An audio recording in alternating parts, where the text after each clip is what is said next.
Good evening. Good evening, everyone. So let's start with the call and response part of the program. Is everybody having a good time? There you go. So a year ago tonight in Washington, D.C., I said a year from now, we will gather for the Book Awards dinner in Williamsburg, Virginia, and I hope you will all join us, and you did. And a year from tomorrow night, we will reconvene for a gala in Washington, D.C. to celebrate the 250th birthday of Phi Beta Kappa, which we begin now, tonight and tomorrow night. So let me start with a couple of thank yous as we get rolling on the program tonight. First, to the staff and the folks in the kitchen and the people who have made our wonderful meal tonight possible. Thank you all.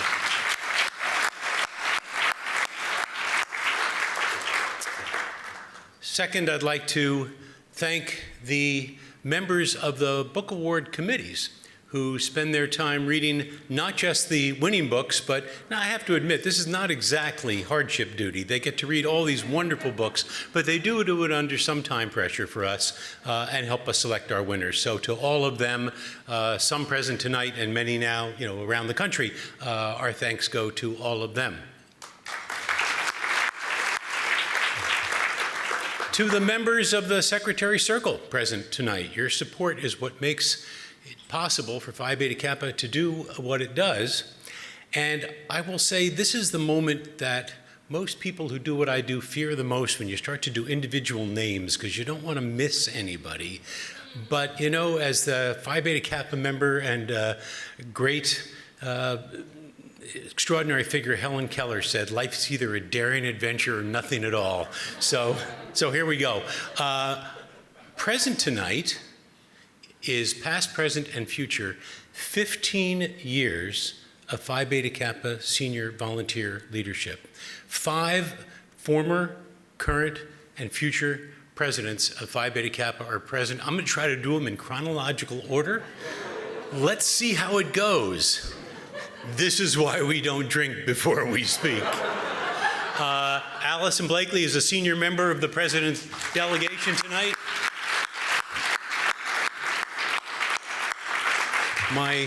My partner in the compact, Higher Education's Compact with America, now at the AAC&U, but always in her heart, former president of Phi Beta Kappa, Lynn Pasquarella.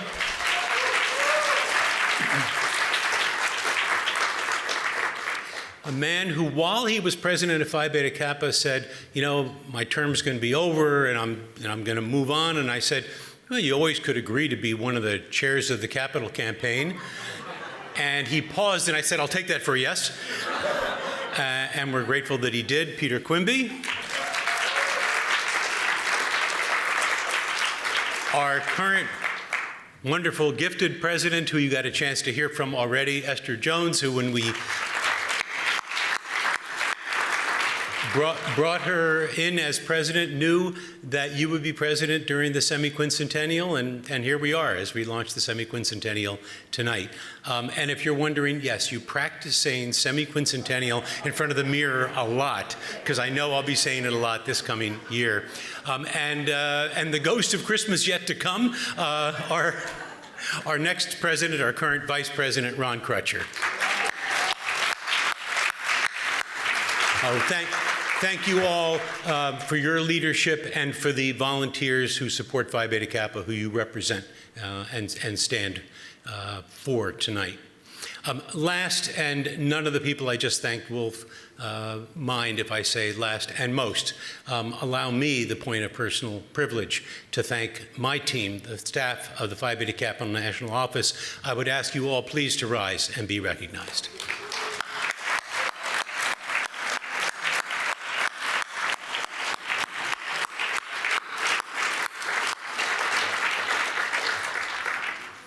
So as Esther said a little earlier this evening, it was 249 years ago tomorrow night, another cold winter night.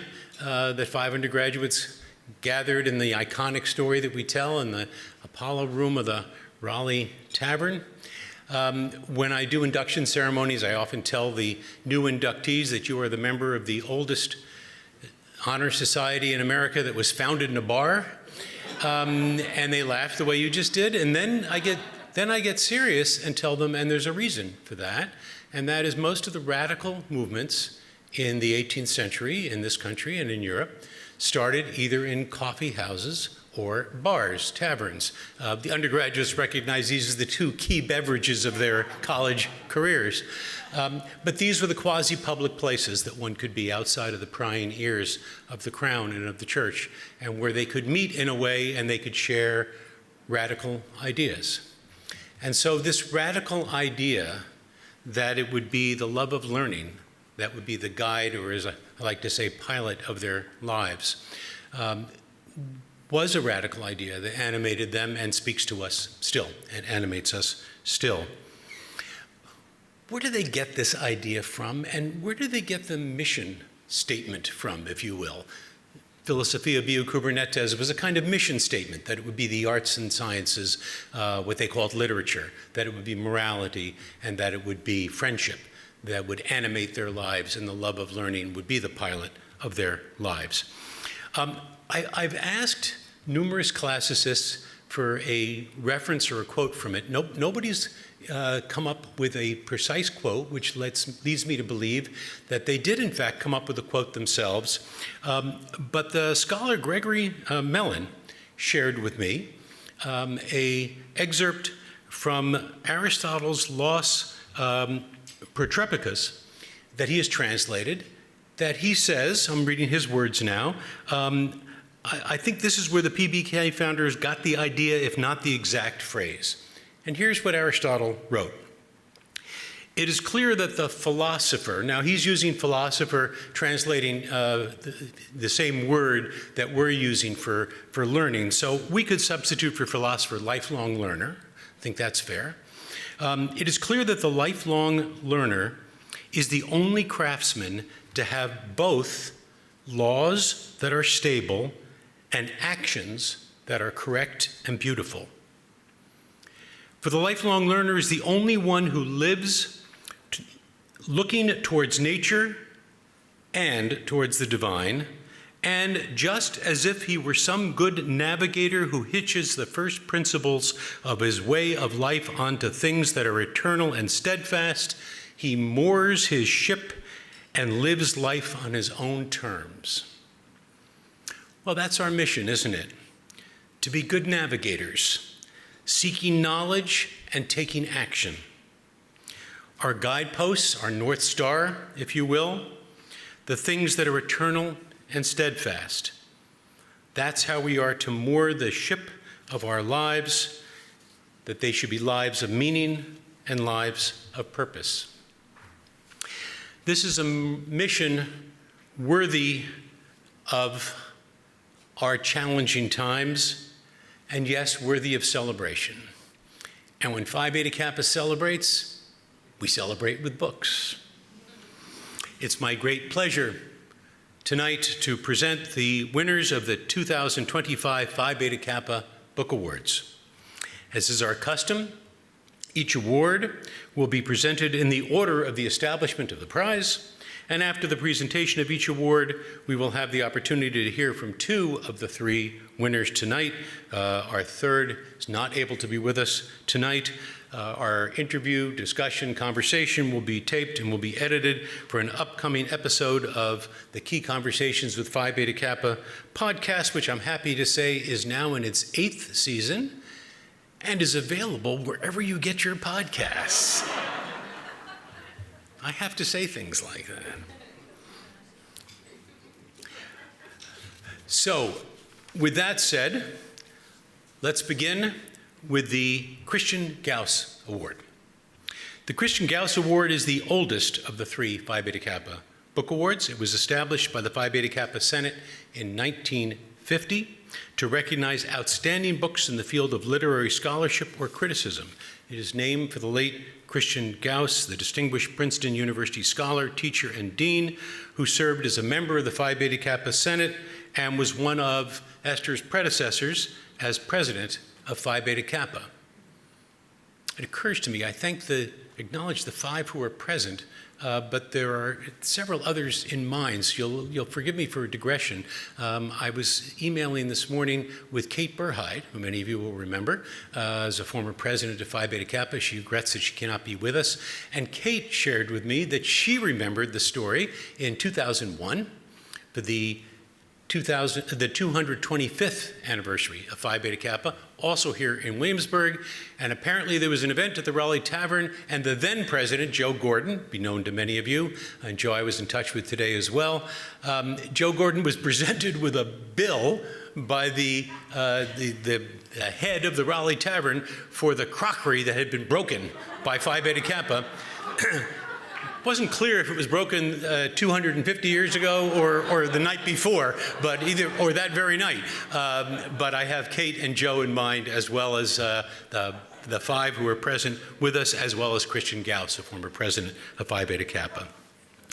The winning title of the Phi Beta Kappa Christian Gauss Award this year is Every Valley, The Desperate Lives and Troubled Times That Made Handel's Messiah by Charles King, published by Doubleday.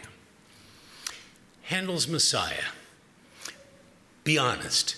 You can close your eyes and you can hear the music right now, right? How many works can you say that about? Loved by millions, it is performed each year by distinguished choirs and orchestras and by somewhat less distinguished but very enthusiastic audiences, some of whom join in from memory and some reading it off a phone in front of them. Yet this work of triumph and joy emerged from a troubled age. Early Enlightenment Britain was a place of remarkable creativity, but also the heart of an empire tangled in war, in enslavement, and in contentious debates over everything from the legitimacy of government to the meaning of truth. The ones at that time who gathered in their taverns and their coffee houses were debating those very issues. And it's in that turbulent backdrop that Charles King has crafted a vivid historical narrative of the lives that helped shape a masterpiece of hope. Every Valley presents a wide-ranging tableau and an extraordinary cast of characters: a depressive dissenter moved by an ancient prophecy, an actress confronting an abusive husband and the weight of public scorn, an Atlantic sea captain termed penniless philanthropists, the worst kind of philanthropists, and an African Muslim man held captive in the American colonies who devises a dangerous plan to return home. And at the center of this tableau is Georg Friedrich Handel himself, composer to kings, yet by midlife in fragile health and striving to hold the attention of an ever-shifting audience. Set amid royal intrigue, theatrical scandal, and political controversy, Every Valley is a compelling and unforgettable account of the making of a work that continues to inspire audiences today. Charles King is a historian, social scientist, and New York Times best-selling author. His earlier work includes Gods of the Upper Air in 2019, an examination of the reinvention of race and gender in the early 20th century, which was shortlisted for the National Book Critics Circle Award and received both the Francis Parkman Prize and the Ainsfield Wolf Book Award. He's also the author of, and it is not picking favorites, I'm just saying the one that blew my mind, Odessa in 2011. You didn't know that I read Odessa. A cultural history of the Ukrainian, Russian, and Jewish port city that received the National Jewish Book Award, and Midnight at the Pera Palace in 2014, a study of the cosmopolitan roots of modern Istanbul, and a New York Times editor's choice that later inspired, yes, for those of you who want to admit you haven't read the book, but you have seen the Netflix series. He lives in Washington, D.C., where I am pleased to say he is a professor of international affairs and government at Georgetown University. It is a great pleasure to present the 2025 Christian Gauss Award to Dr. Charles King.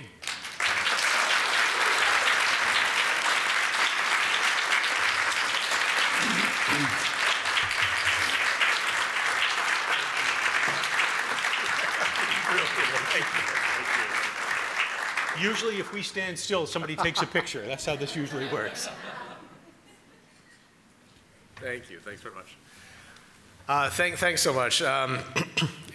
Most of our conversation is going to take place over here, but I was told that we have just a moment to say a couple of words of thanks, which I'm delighted to do.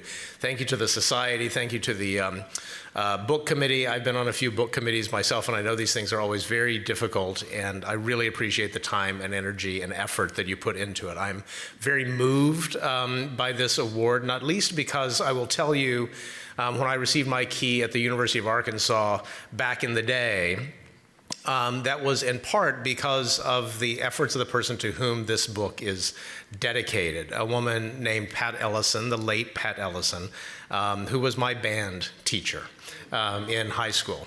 And for those of you who have had the great good fortune to have a band teacher, you will know that those are people who change lives. She took a bunch of kids from rural Arkansas, taught us Baroque brass music, and took us to the National Cathedral in Washington to perform. And it changed my life and made this book possible. Most of the other people who are really essential to this book are fortunately in the acknowledgments, and so you can read that list yourself. But the other person I do want to mention is my dear wife, Maggie Paxson, who's here. Maggie is the actual musician in the household, a wonderful musician and writer in her own right, and who has been a part of this project from the very beginning, from the moment when, in the middle of COVID and January 6th, which took place 6 blocks from our house in Washington, and we put on Handel's Messiah in the middle of it, trying to feel better, and both burst into tears at the first words, which are the last words of this book, "Comfort ye." The first words that have been sung in this thing since the premiere in 1742. And the story of this book, darling, you will know, is following that emotion. So thank you very much. I'm really moved by this honor. Thank you.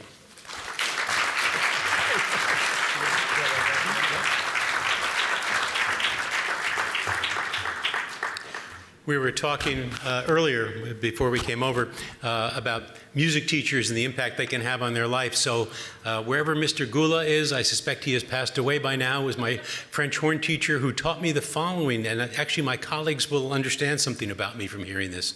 Mr. Gula taught me, teach yourself to be your own harshest critic. He then paused and said, your mother will always say it sounds good. Those are words I have held close to heart. And he taught me a little French horn, too.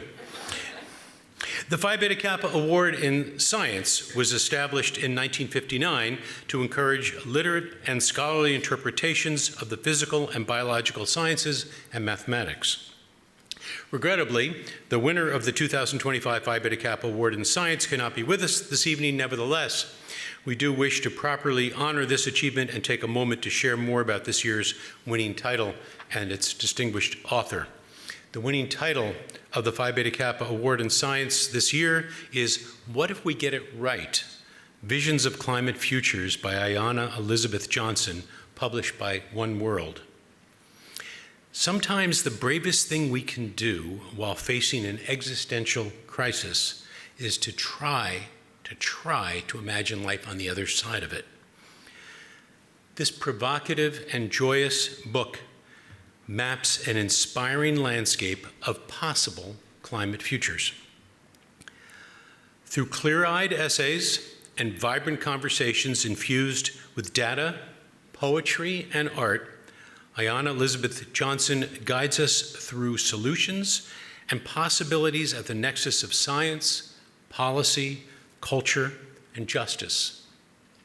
Visionary farmers and financiers, architects and advocates help to conjure a flourishing future, one worth the effort it will take from every one of us with whatever we have to offer to create.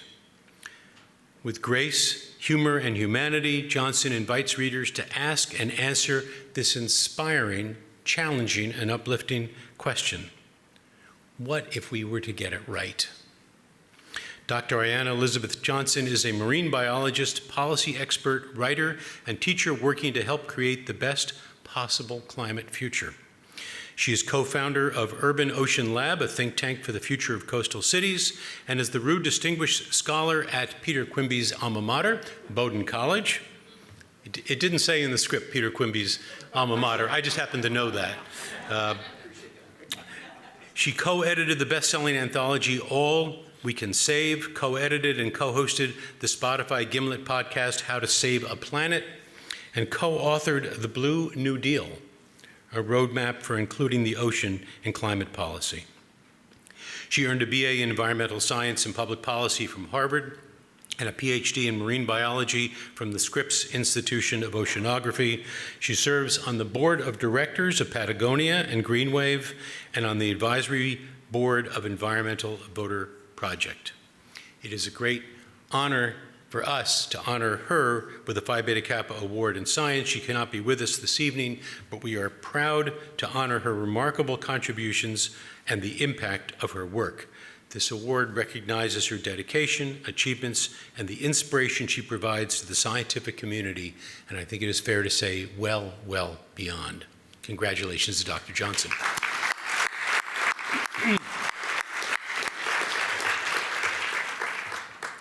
The Ralph Waldo Emerson Award was established in 1960 to recognize studies that contribute significantly to historical, philosophical, or religious interpretations of the human condition.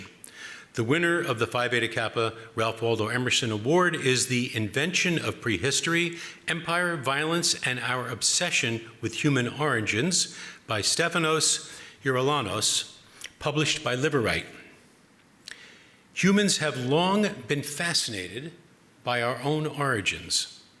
Books about prehistory often dominate bestseller lists, and new archaeological discoveries receive widespread attention, with commentators eager to interpret what they reveal about our earliest ancestors. The Invention of Prehistory demonstrates that this fascination is hardly new. Over the past 3 centuries, claims about the earliest humans have not only shaped Western intellectual thought, but also helped define the modern world. This book traces how the very idea of a human past that existed before recorded history actually emerged during the Enlightenment, as European thinkers began to move away from faith-based explanations towards empirical approaches. From state of nature and romantic visions of virtuous German barbarians to Neanderthals, killer apes, and matriarchal paradises, the book captures the astonishing variety of ideas that animated major thinkers such as Rousseau, Darwin, and Marx. Yet, as we are shown, many of these ideas were also mobilized to justify violence and empire, portraying other people as savages, sanctioning conquest, and imagining war as an inheritance from the killer apes rendered brutality natural. Advances in science and technology only intensified these ideas, fueling colonialist ambitions and later more extreme ideologies. As Geroulanos argues, accounts of prehistory reveal more about the societies that produce them than about the distant past itself. The Invention of Prehistory is an important and timely study of how the quest to understand human origins becomes intertwined with war and empire, offering a perspective that reshapes how we think about humanity's deep past.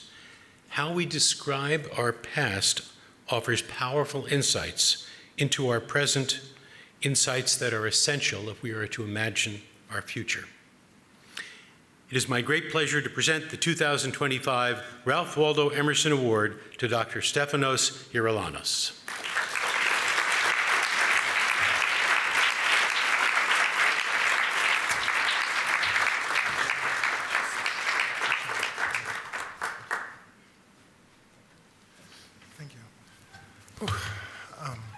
President Jones, Secretary Lawrence, thank you. Ms. Nado Williams, I can't see too far, so thank you for organizing my trip here as well. And thank you all for being here, those of you who were on the committee, those of you who were involved in one way or another.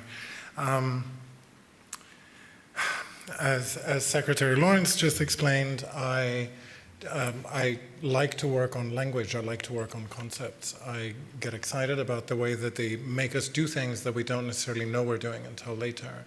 And in many ways, both in, let's say, my day job as professor and as someone who runs a small institute about Europe and its state in the world today, but also in this book, all the more so in this book, what I've been most,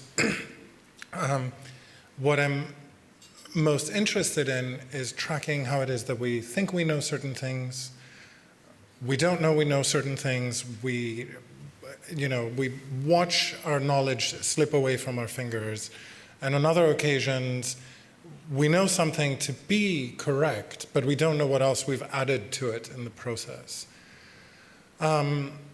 In the current environment, and not only in the current environment, accentuating what it is that our friends get wrong and that we get wrong, and writing a long history of all of the dark side of the way in which we talk about early human history or prehistory.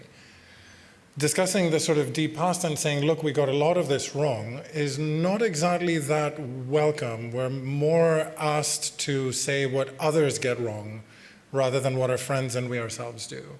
And at a moment when both science and the humanities are under a kind of consistent, very often very intense and intensive and very committed attack, it is not a book that I would have ever expected to get an award, to be honest. Precisely because to me this is the goal of the work that we should often be doing, to find some way to undercut what it is that we were brought up with in order to be able to open up just a little bit more of a horizon. So I am deeply honored that you have selected the book for the Emerson Award. And what a name, the Ralph Waldo Emerson Award. Thank you. And I am deeply touched to be celebrated together with Charles King today, whose Gods of the Upper Air was very, very important to me and a real inspiration as I got started on in this book. Thank you very, very much.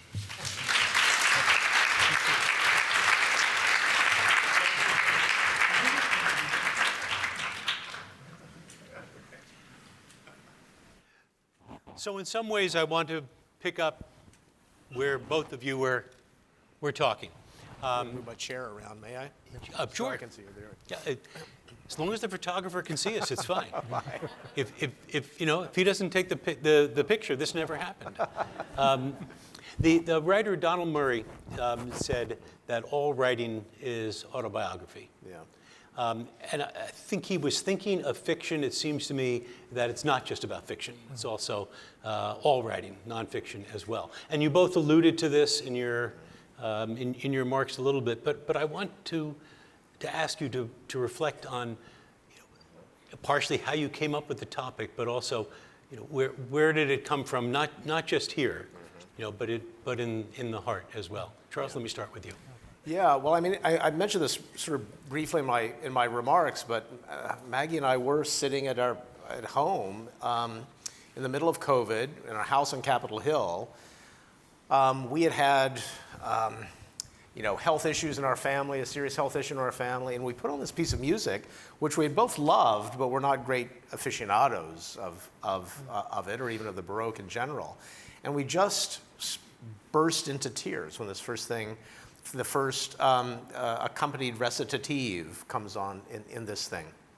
And I really wanted to figure out in a way why we felt that way, or why when you go to any performance of this piece of music, especially this time of the year, you look around the audience and people will have tears in their eyes, or for whatever private reason, religious or family related, you name it. And the more I started digging into this, by the way, not as a music historian or musicologist, which I'm absolutely not, But the more I started digging into this, I realized what the story I wanted to tell was of the lives that made this kind of monumental piece of art, the real people involved in it. And to me, as a historian, as a kind of cultural and intellectual historian, it is the real people who make the ideas, who come up with the ideas, the communities of people who come up with ideas that we overlook, I think, so often. And so for me, I guess this had a more autobiographical bit than any book I've written, but biography, to me as a history writer, is absolutely essential. I think of history writing as being a kind of exercise in the moral imagination. You know, we are trying to understand the lives and decisions, bad decisions and good decisions, of people we can never meet. And in exercising that skill, it ought to then be easier to do it with people we can meet, with those we're kind of surrounded by. So I suppose biography and autobiography are, for me, intertwined in a way. Stefanos, same set of questions, which you alluded to a little bit in terms of the book in some way being a reaction to or a conversation with your own past. That's right. There was I think that as I was growing up, I was a teenager in the 90s, and there was both a sense of high hope, but also a sense of profound disappointment. Not necessarily in the 90s, especially in the early 2000s.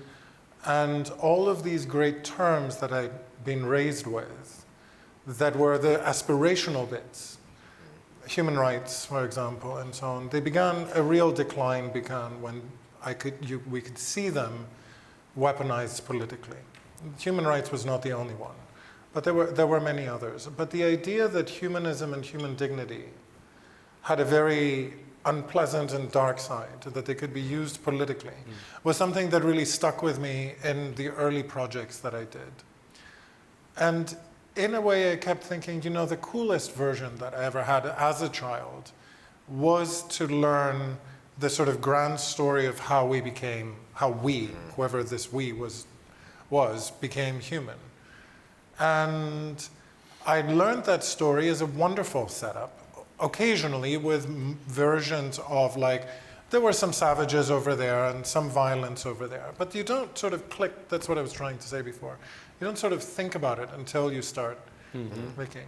And sometimes it was very creative work. And over time, because I was concerned with these ideas that you get, that we say them and they sound good, and we don't ask where is it that something of them can go wrong.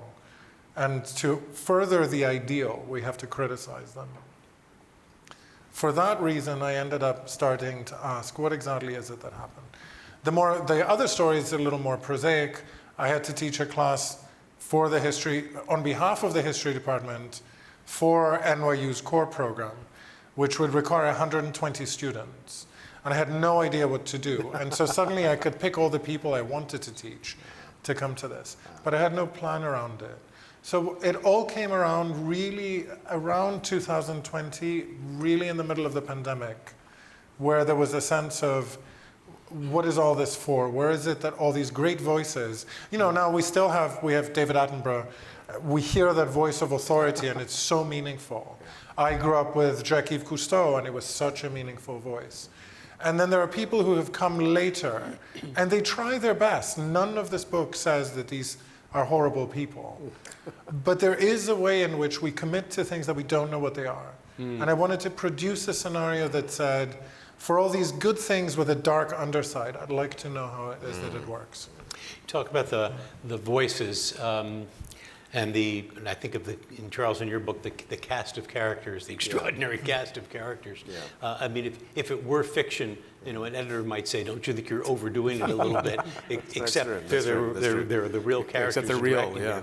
But in both books, I was reminded of the very end of Barbara Tuchman's introduction to her book, The Proud Tower, about pre-Edwardian England and Europe to a certain extent, where she talks about her acknowledgement of the project, the people who helped her with it, and all the work that she did and all the reading that she did. And then she says that as she closes the introduction, meaning that she's about to start delivering the book to us, that the faces of all the people she didn't have room to put in the book are pressing in on her.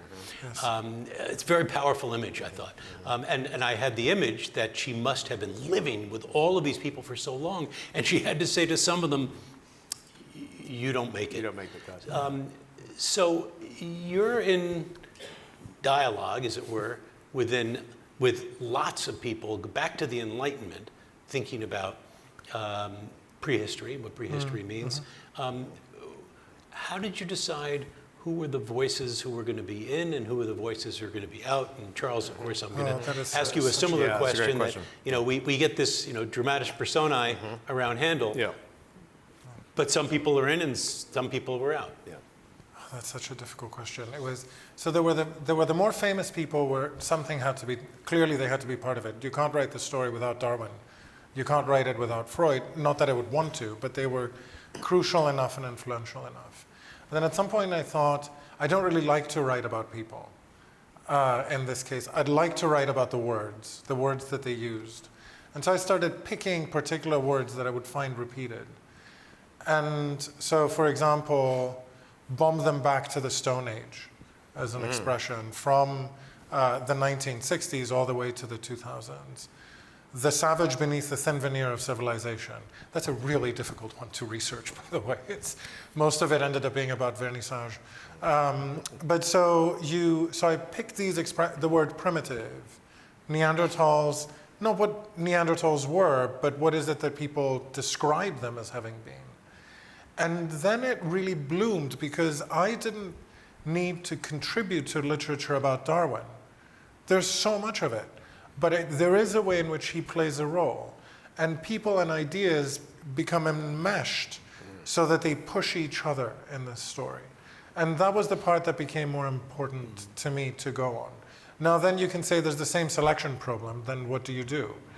What happens at some edges of this project? Unfortunately, the tails of the spectrum get, pulled apart. But I really kept thinking which ones are the ones where I can talk about the people and the ideas, but I can go at them a little obliquely so that something interesting about them may come in. At some point, I thought I would have 2 chapters about people, H.G. Wells and Pierre Teilhard de Chardin, a French Jesuit theologian. And the Teilhard de Chardin chapter made it. The H.G. Wells got chopped up and moved all around. So that's, but what you said, all the people who didn't make it in, yes, may their ghosts leave me alone, I think. I guess I have to be the one who tells you they won't. That final cut of, you can't write the entire book about everything. I remember an editor saying to me when I'd hit a rough patch, saying, you're allowed to write more than one book. Let's write this one, which was the right word at the right time. Yeah. So, Charles, how do you say this is within the circle? Because the circle is almost endless once you start to spread. In fact, I think I faced in a way the opposite problem right at the beginning, which is sort of expanding the circle, because so much of our writing about art, music, theater is a lone genius story, And that's especially true there are many, many very fine Handel biographies were written by very talented biographers, and I relied on their work in writing this book, in addition to my own kind of research and archival work and so on. But we want desperately, because this work of art has such a place in our civilization at this moment, we desperately want there to be an angel sitting on the shoulder of this one man, sort of dictating this work. And he wrote Messiah in 24 days, right? And it seems extraordinary that he should be able to do that. And I'm not one to determine where angels sit or not. I have no idea what angels do.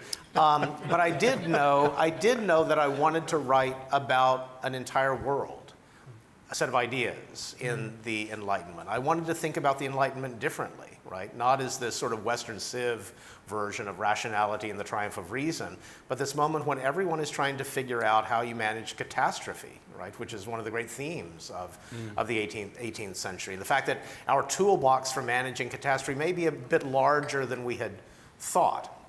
And out of that world, I think, from this moment of deep political division, so Charles Jennens, the librettist, and Handel, the musician. And by the way, this is the Bernie Taupin and Elton John of the 18th century, you know, the George and Ira of the 18th century. So part of this is also a kind of homage to the people who write the lyrics, who write the book for a Broadway musical, which is this character Charles Jennens, a political dissenter. He and Handel were on the opposite sides of the greatest political divide of Britain at the time, whether the Stuarts or the Hanoverians were the appropriate dynasty.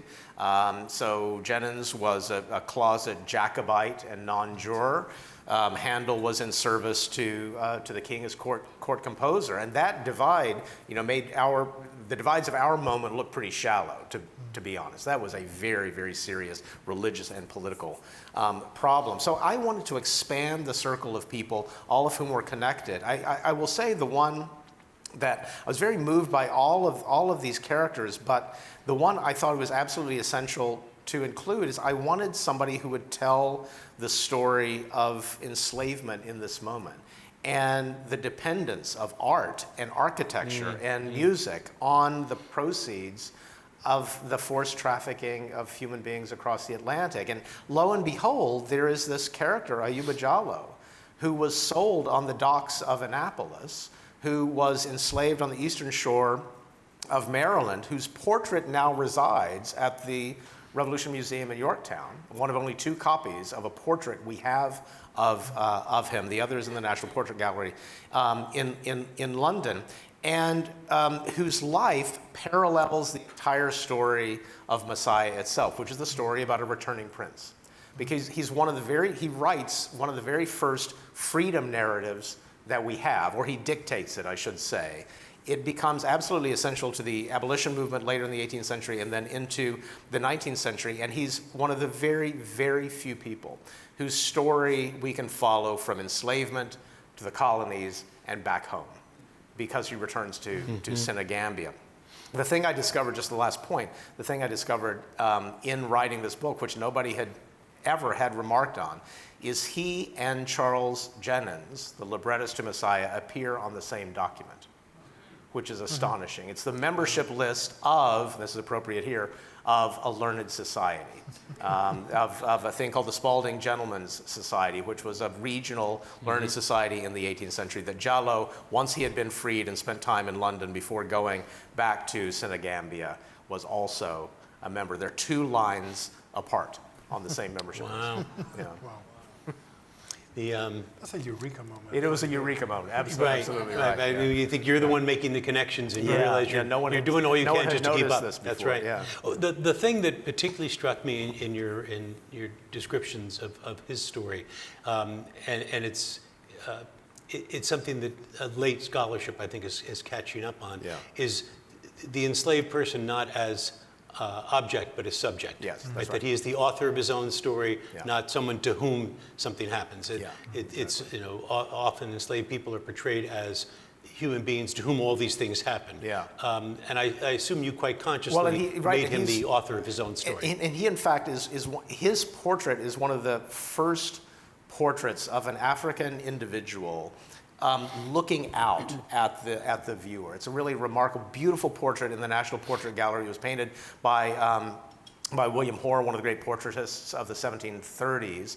And if you go to the National Portrait Gallery in London, it hangs just within a few steps of many of the other characters in this book. So you can sort of stand in the same room and look around the room. What is so brilliant about that portrait in the renovated portrait gallery is they have put this portrait at child height. And I think that's an absolutely remarkable, a brilliant way of thinking about how to show this individual. So Londoners can come, young Londoners can come and look right in the eyes of this person, not someone in the background, but someone looking right out at the viewer. Subject, not object. Yeah. Talking about the Enlightenment, and one of the insights I found, startling, really. I would have assumed that people always thought about prehistoric people, but you situate this as an Enlightenment project. So what is it about the Enlightenment that causes this now to be something people start to reflect on? Right. So there are versions which are, let's say, imitations of the Bible. The two exist. There are people who will have a sort of like, well, they'll very vaguely say there's a golden moment, but we can't find it anywhere. Or there's merely these people who may or may not be, peoples of the Bible. Where are they? Meaning indigenous people around the world. They can't figure out where to locate them in the Bible, and this is an elaborate problem for a century and a half. But as time dilates in the 18th century, then suddenly the question of how do we relate to people we don't understand, don't know, can barely engage with, that becomes a real enlightenment question for author after author.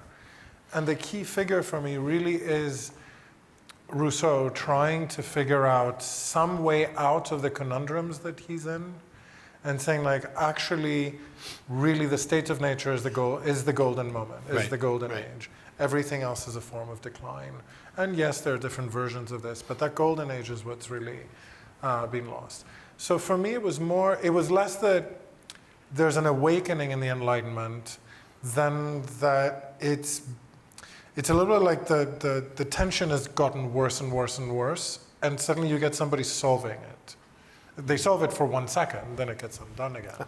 But that one momentary solution is the nature of solving tensions, right? Right. And so that was, as a first go, I think that was the part that really mattered.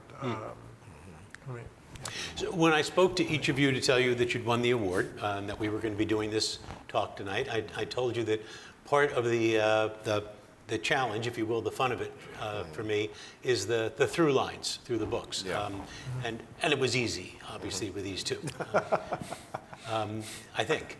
And part of this is that I can't help but situate tonight in our moment. I mean, we're in a looking past, looking future moment, where the fulcrum being our 250th anniversary.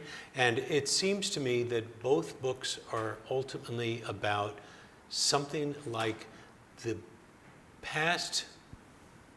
Well, to understand ourselves, we have to understand the past. I don't mean the classic Santayana quote about those who fail to remember the past are condemned to repeat it, which most of us, I think, remember having on college walls and as a poster. I remember seeing a great poster that actually said, those who cannot remember the past are condemned to have to listen to Santayana. But it's actually kind of closer to the old Soviet joke about the future is easy to predict, it's the past that keeps changing. So in that sense, that our understanding of the past is an enormous insight into who we are in the present. And I see this in both of your books, and I wonder if I could ask you each to sort of reflect on that. You didn't write books about the present per se, but you did. Well, but I think there is this interesting connection, which is, what are the stories we live by? Yeah. And when do we stop recognizing them as stories? And how do we shock ourselves into this moment of recognizing them for what they are, which is a story about the way one ought to live, or about how people before us lived, or about how we project our own lives into the future. At the heart of Messiah is this big kind of question. What is ultimate truth? What is this life about? What is suffering about? Because, of course, Messiah came about because Charles Jennens, its truest father and creator, sat down to try to figure out, based on his own Christian faith, he was a high church Anglican, but someone who suffered from what in the 18th century was called hypochondria, but it didn't mean what we mean it to mean today. It meant a kind of chronic depression. And so when he sat down sometime in the late 1730s, early 1740s to create the text of Messiah, he took all of these Bible verses from the King James version of the Bible and then rearranged them. So for those of you who know Messiah or who have sung it, nothing's in the biblical order. It's all biblical text, but nothing in the biblical order. So when you hear it, you're hearing what Charles Jennens wanted you to hear, in the order that he wanted you to hear it. It's his story about what life is kind of about and where suffering fits into it. And he begins it with those words, comfort ye. They're from the 40th chapter of the book of Isaiah. And the first words are, comfort ye my people. Speak ye comfortably to Jerusalem, and here's a kicker of a line for right now, and cry unto her that her warfare is accomplished. Her iniquity is pardoned. All right, those are the first words that have been sung since the 1740s.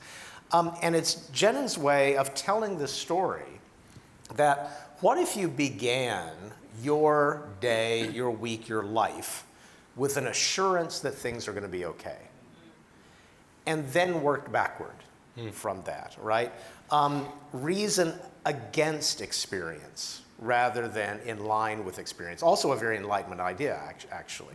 Like, don't trust your eyes for a moment. Don't trust your senses for a moment. And reason contrary to the data that the world is actually giving you. So this document itself, if we think of this piece of art as a kind of document, it is also telling us a particular kind of story that was born of a very particular moment, in the same way that our understanding of prehistory or our understanding of the future also bear the stamps of the moments that create them. And talk a little bit about how that influences how people react to it. Well, so think about that text, for example. So, comfort ye my people. Then what comes right after that is the first aria in Messiah, every valley, title of the book. Every valley shall be exalted, every mountain and hill made low. Some of you, even if you don't know your Hebrew prophets, may recognize that text because it's in Martin Luther King's I Have a Dream speech, right? It is the high point of that speech. I have a dream of this, of every mountain being made low, every valley being exalted. King is using it in the same way that Charles Jennings in the 1730s and 40s is using it, that the essence of hope is your ability to imagine the world differently, to imagine the world as the opposite of the world that you see now. A place where mountains aren't mountains anymore and valleys aren't valleys anymore. That's what a just world looks like, King is saying. And that's why Jennings is choosing this text too. So I think, that, especially in our moment, is fire the imagination. Think of the world in very different ways. And your template is the one you see before you, but upside down. Just turn everything upside down, and that's what a more just world will look like. By the way, just as a throwaway here, had our third recipient been with us, that was the connection point on that.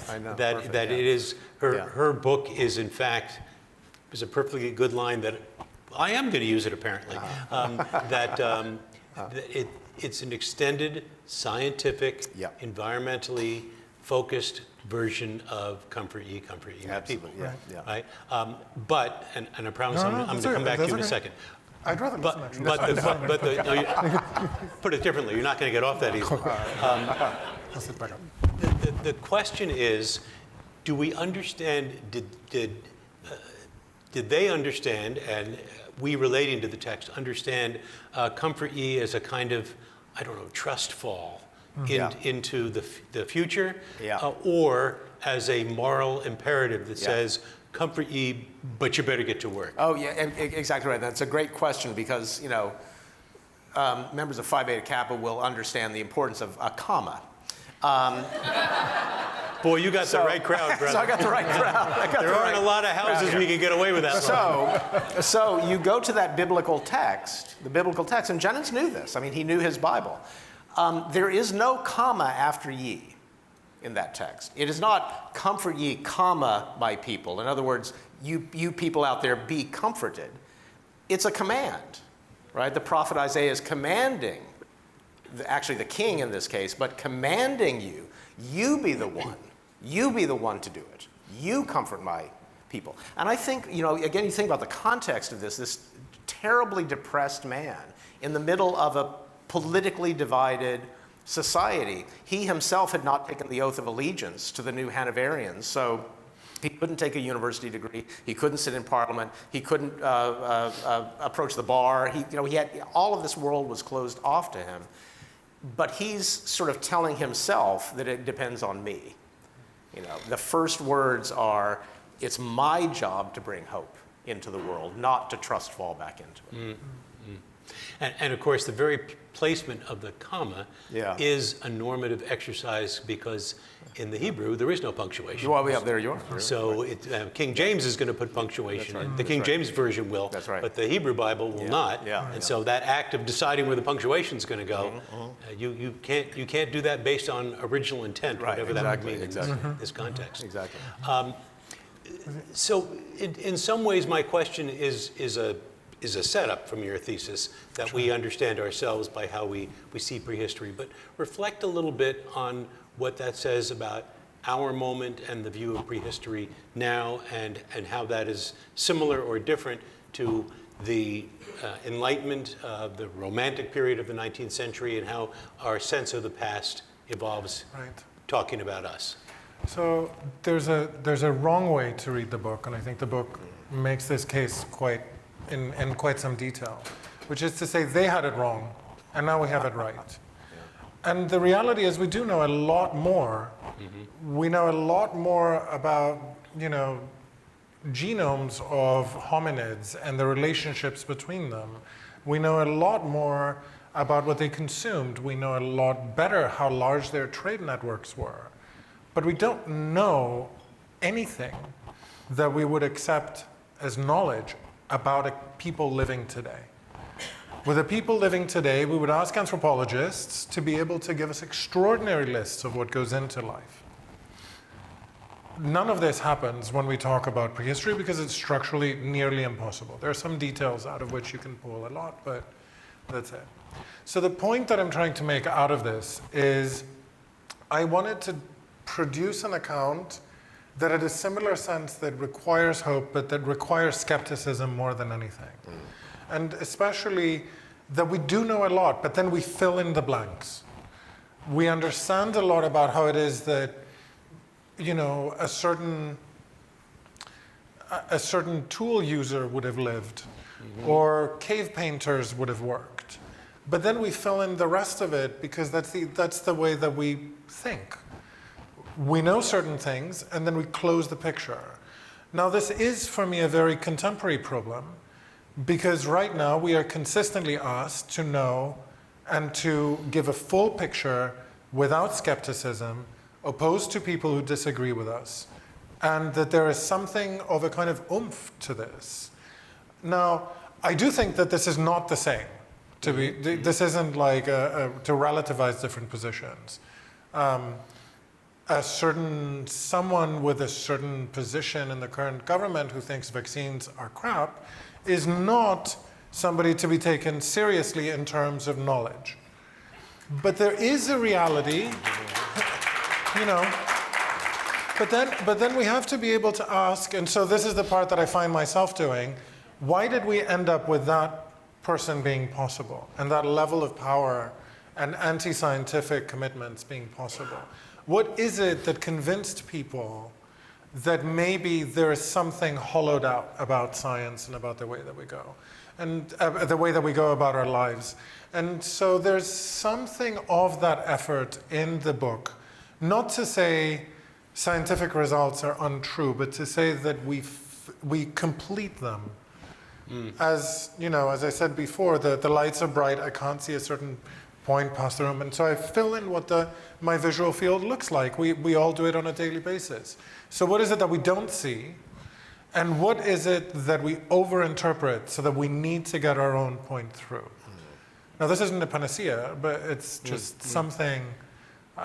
It's something that bothered me about the present moment, that I would read recent books on the matter, and people really did seem much more certain than I would have ever been about, things that I felt would have been much more clear. And the same thing with TV shows. TV shows that I watched when I was a child, or TV shows that my kids would watch, with documentary reconstructions of what Neanderthals were like and how they fought and so on. And you just sort of think, well, okay. But this gives a certain image of things, and then we live our lives with these images of things. And that's and to me, this is a very tricky business. So The skepticism is good. The Enlightenment project was to oversimplify this idea that in the fullness of time we can know everything. That all problems will ultimately reveal themselves to us if we can apply the right methodologies. And whether you call it Heisenberg or Freud, that begins to break down in the 20th century, and we accept certain levels of uncertainty and things that we can't know. So does that affect how we think about prehistory? Did the people of the Enlightenment think that in the fullness of time we'll know it all? And is that just not possible? Right, regarding the deep past, or what we now call the deep past, there was a lot more ambiguity, and that was an ambiguity that they were willing to live with. In the 19th century as well, which is the moment when really from the ambiguity relating to early human history, or what is speculated as early human history, they begin to come up with grand theories that have to explain everything. Now, there are people who express great uncertainty about what it is that they're reading. They're the heroes of this book. Franz Boas is a hero of this book. André Leroy-Gourand, who is a French paleohistorian who just kind of clearly is very, very explicit that he's trying to solve a number of problems, but isn't sure. And he's willing to take a gamble, but he says, I'm probably wrong about this. People like this, Juliet Mitchell, the feminist psychoanalyst, who also tried to think of how does one approach with deep skepticism what would have happened, or what it would have been like. These people are people that I admire very much. At the same time, you also do get solutions which really do end up producing people who seem to conceive of themselves as prophets.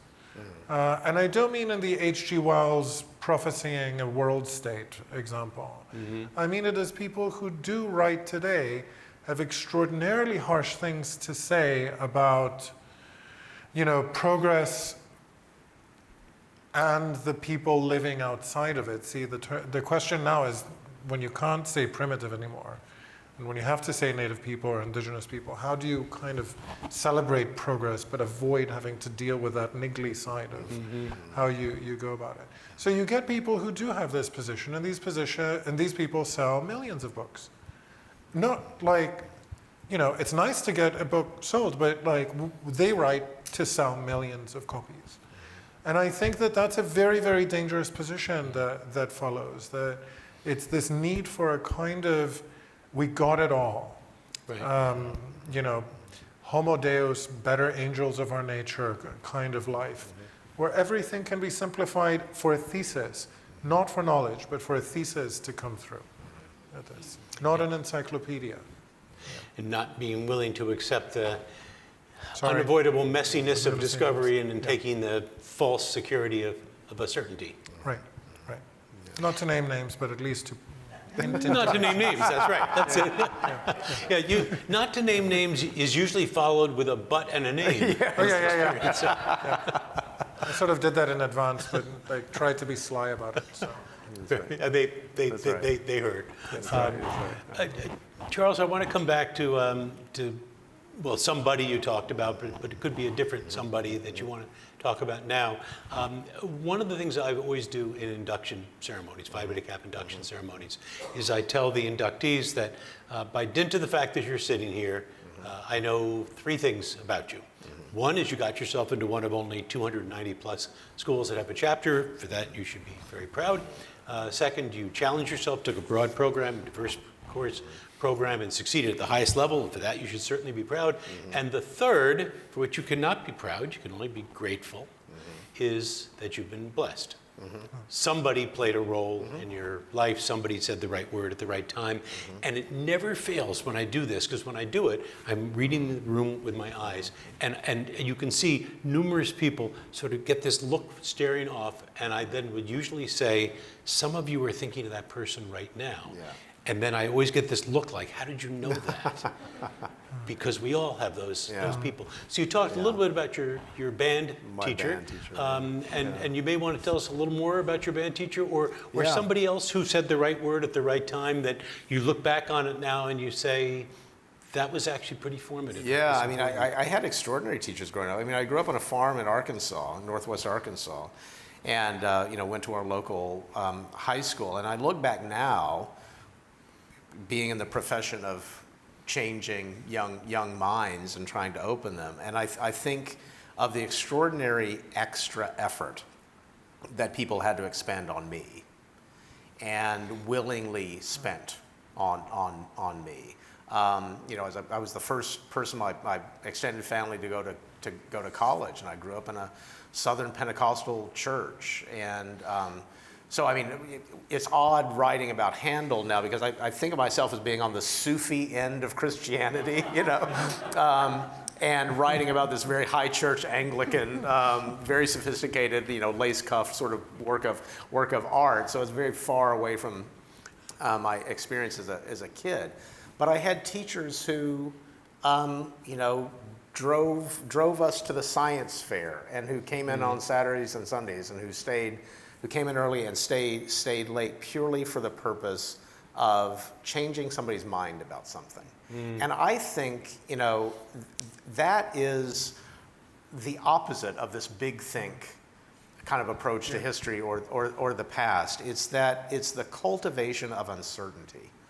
And the valuing of uncertainty and living in that moment of kind of uncertainty that is a very, very hard thing to accept, especially when there are extremely smart people and large-scale publishers who really want the one big answer to everything. I personally benefit from the fact that I get a nosebleed at 30,000 feet. Like the big think things, my brain just doesn't work in that way, so I haven't been sort of drawn to writing that kind of book, I guess. But it's the teachers who can instill that sense of skepticism, as you were saying, Stefanos, and the what it's like to live uncomfortably. That's what the liberal arts ought to do in some fundamental sense, is getting you comfortable with being uncomfortable and being a little bit uncertain, but still living your life and still accomplishing things and still building things. And I had lots of teachers who did that brilliantly. The great learned hand, Phi Beta Kappa member, and often thought of as one of the greatest Supreme Court justices we never had. He was on the Court of Appeals for the Second Circuit, sitting in New York. But he gave a marvelous lecture called "The Spirit of Liberty" during the Second World War, in which he says, among other things, the spirit of liberty is the spirit that doubts its own correctness. And being willing to live in that moment of saying, I think this, I believe this, I'm actually willing to live my life on this, but I might not have it right. And that takes a lot. And to ask a young person to do that alone seems almost impossible. I'm interested that you both have used the word skeptical numerous times, but neither of you said cynical. And there's a big difference between a skeptic and a cynic, and it's a difference that may be largely lost in our time, and that's very dangerous. The skeptic is not a cynic. In fact, the skeptic is a really believer, is really a believer, because why else would you bother to be skeptical? So who turned the key for you? Who made the... Who didn't? I was very, very lucky with a good number of teachers. Very blessed, as you put it, that's right. I mentioned at the table before that my Egyptian grandmother, Sarah Caruso, was absolutely key for this, because she had a roundabout way to Greece. She had left Egypt in 1945 to go to France, gone from there as a journalist to Berlin, right into the ruins of Berlin, gone back to Paris and married a Greek. Terrible idea for her in some ways, but it worked for me. That's the next book project. No, at some point, some version of her story I should actually put into detail. But the result were people exactly like this, for whom the world was much larger and where they were not happy with agreeing. Now that you could say was a specific Greek thing. It was a very 90s thing. It had been a kind of series of disappointments domestically. At the same time, there was a sense of a world opening, of a Greece opening up to the world. So there was very much of that. And our teachers very much had that sense. They had a sense of traditionalism. They had a sense that they had to teach us how to do things, and then that they had to send us very far. So that I was very lucky with. But then at university and in graduate school, this never stopped. And if I'm not naming people, it's not to be unfair to others. I think a grandmother I can name by name. I'll leave it at that. Grandmother, you can. But you're right that there was the sense of cynicism. I think makes no sense. Cynicism makes no sense in this. The skepticism is a point of healthy examination and an attempt to understand what it is that we understand and where we are going, and how we make horizons. The other through line of your books, the celebration of a healthy kind of skepticism in a time that is seeking certainty at a terrible, terrible price. Well, you know, I have my students now read C.S. Lewis's sermon, Learning in Wartime, which he preached in Oxford in 1939. So, and the sort of high point of that sermon essay is he's trying to deal with why should you stay in school? Like, why should you be here in this great university, in the cloistered halls of Oxford, when there's a war going on? And the high point of that essay is he says you should be concerned with ideas and with good ideas purely because there's so many bad ones out there, you know. And I think that's what a brilliant, brilliant idea. And Louis Namier has a similar line that you should write good history because there's so much bad history out there. And I think that's, you know, that's what we're all trying to do in one form or another. Well, there are just a few happy tasks left to me. First, to join me in congratulating and thanking our two wonderful award winners tonight. Thank you for this marvelous and skeptical conversation. Second, as is our custom, we don't give away the flowers at a Phi Beta Kappa event. We give away the books. So if you're wondering how we're going to figure out how to give away the books this year, since you didn't have place cards, most of you, underneath 3 chairs at each table is a card that says you have won one of the books. So if you would, we have, I'm starting to see some winners come in. The books are on your table, so congratulations to the winners, and take the books home if you would.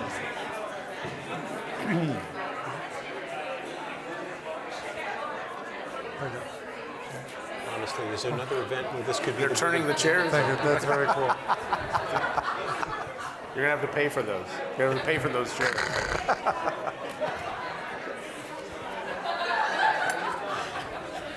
And finally, let me, as we conclude this marvelous evening of conversation and books and celebration, invite you all a year from tomorrow night to be with us in Washington, D.C.